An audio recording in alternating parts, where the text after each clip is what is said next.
দর্শক দেখছেন ভারতীয় তীর্থ ভিসায় ভারতে তীর্থযাত্রা শেষ করে আজকে বাংলাদেশে প্রবেশ করেছে অনেক জাতি তীর্থ ভিসায় জাতি। এখন বর্তমানে বেনাপোল বর্ডারে রয়েছে, দেখতে পাচ্ছেন সবাই কিন্তু বাসে উঠছে যার যার নিজ নিজ জায়গায় চলে যাওয়ার জন্য।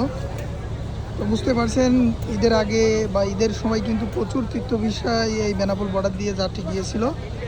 আজকে কিন্তু অনেক যাত্রী ফিরেছে এই বর্ডার দিয়ে, দেখতে পাচ্ছেন অনেক তীর্থ বিষয় কিন্তু গিয়েছিল। ও কতজন এসছেন আজকে?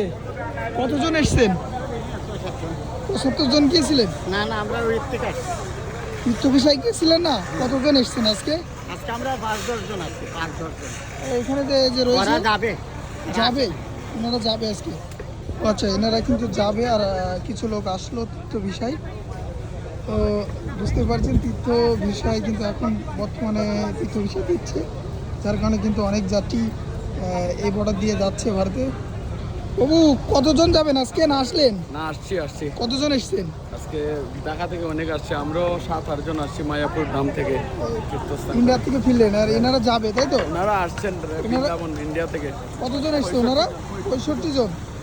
ওনারা এসছেন 65 জন।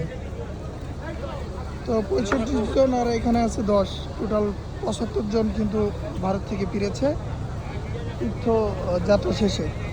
তো আপনারা চাইলে কিন্তু তীর্থ ভিসায় যাতায়াত করতে পারেন বেনাপোল বর্ডার দিয়ে। তো সকলেই ভালো থাকবেন, ধন্যবাদ।